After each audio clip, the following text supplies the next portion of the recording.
1936, Unit 731 in Pingfang District, Northeast China. A Chinese prisoner is sitting in his cell trembling with fear. He had heard stories from his cellmates that prisoners were cut open alive without anesthesia and tortured to the death by researchers, blown up with explosives or mummified alive. Today may be his turn. In few minutes, he heard prison guards entering his cell block, their footsteps getting louder, and finally his fears come true. Unfortunately today he got picked for experimentation. The guards drag him to an operation table on another building. He cries and begs them for life but to no avail. They restrain him on the table and leave the room after that. Few seconds later a man enters the room and locks the door behind him. The prisoner starts to cry but the man proceeds to take a scalpel and begins to cut open the man's chest. This is the story of Unit 731. Unit 731, a covert unit of the Imperial Japanese Army, was involved in lethal human experimentation and biological weapons manufacturing during the Second Sino-Japanese War and World War II. Between 1936 and 1945, around 14,000 victims were murdered, and at least 300,000 died due to infectious illnesses. Based in Harbin, it had branch offices throughout China and Southeast Asia. It was established in 1936. It was responsible for notorious war crimes committed by the Japanese armed forces. It conducted tests on dehumanized individuals, including disease injections, controlled dehydration, biological weapons testing, and organ harvesting. Victims included kidnapped men, women, children, and babies born from systemic rape. The majority were Chinese, with a significant minority being Russian. Unit 731 also produced biological weapons, used in areas not occupied by Japanese forces. Originally established by the Imperial Japanese Military Police, it was commanded by General Shirashii until the end. Japan initiated its biological weapons program in 1930, aiming to use it as a weapon in interstate conflicts. After the Japanese invasion of Manchuria in 1931, Japan built Unit 731 in Manchuria to separate research from the island and access Chinese individuals for use as test subjects. The facilities included medical research and experimentation areas, as well as detention spaces, serving as a prison. Established in 1936, Unit 731 expanded to include 3,000 staff members, 150 buildings, and the capacity to detain up to 600 prisoners concurrently for experimental purposes. In 1939, General Ishii discovered 6 potent pathogens: anthrax, typhoid, paratyphoid, glanders, dysentery, and plague-infected human fleas. These agents were strong enough to ignite epidemics and were resilient to aerial dispersal. Ishii conducted field trials on civilians to develop a method of spreading the pathogens efficiently. He developed biodegradable bombs housing rats and fleas, and deployed anthrax-contaminated birds and feathers from low-flying aircraft. In 1940 and 1941, plague-infected fleas were spread by low-flying airplanes over Chinese cities, killing tens of thousands. An expedition to Nanjing spread typhoid and paratyphoid germs into the city's wells, marshes, and houses, and infusing them in local snacks.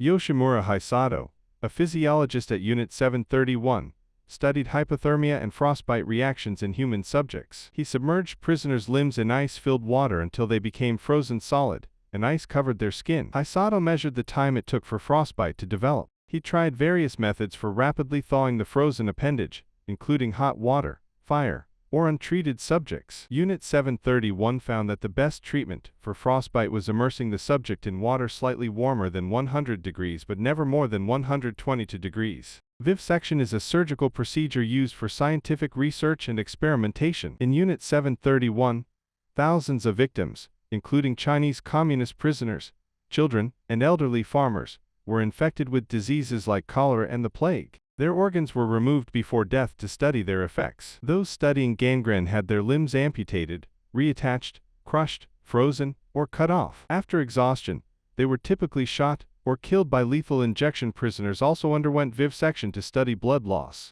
This practice involved amputating limbs, reattaching them to the opposite side, and removing parts of organs like the brain, lungs, and liver. Imperial Japanese Army surgeon Ken Iwase estimated that at least 1,000 Japanese personnel were involved in this practice in mainland China. These vivisections were routine among Japanese doctors stationed in China.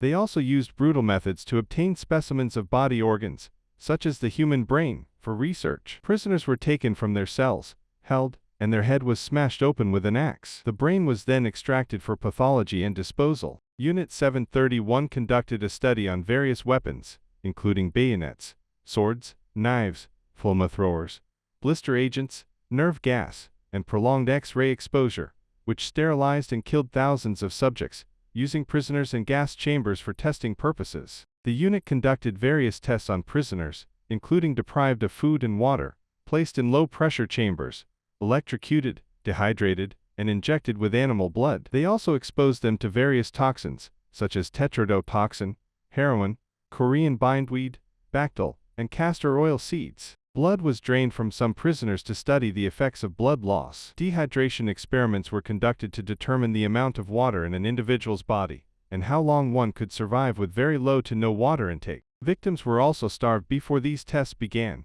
and their deteriorating physical states were documented by staff at periodic intervals. The Imperial Japanese Army investigated syphilis symptoms and treatment, ordering male prisoners to rape female and male prisoners to monitor the disease's onset, and more rapes were planned until infection was established.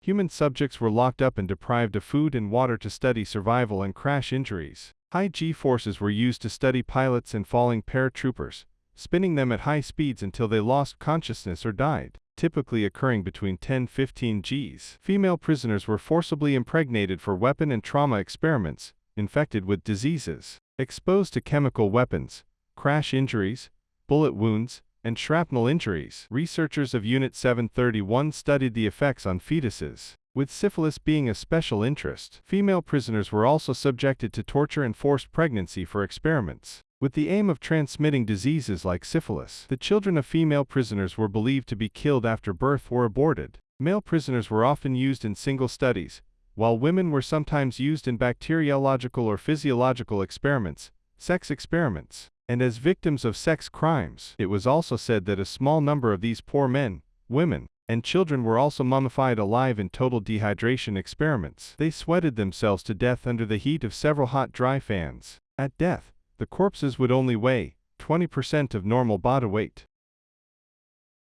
During World War II, Ishii attempted to use biological weapons, but his attempts were unsuccessful. As the war ended, all prisoners within the compound were killed to conceal evidence. The Red Army arrived in August 1945, forcing the unit to abandon their work. Ministries in Tokyo ordered the destruction of incriminating materials, gassing or feeding poison to potential witnesses, and shooting 600 Chinese and Manchurian laborers. Ishii ordered everyone to disappear and take the secret to the grave. Potassium cyanide vials were issued for potential capture. Skeleton crews destroyed the compound to destroy evidence. The program received government support until 1945. Lieutenant Colonel Murray Sanders, a microbiologist, arrived in Japan after the 1945 surrender and was tasked with investigating Japanese biological warfare activity. He received information about Unit 731, which was secretly granted immunity to Japanese physicians, in exchange for exclusive American access to their research on biological warfare and human experimentation. The Tokyo War Crimes Tribunal heard only one reference to Japanese experiments with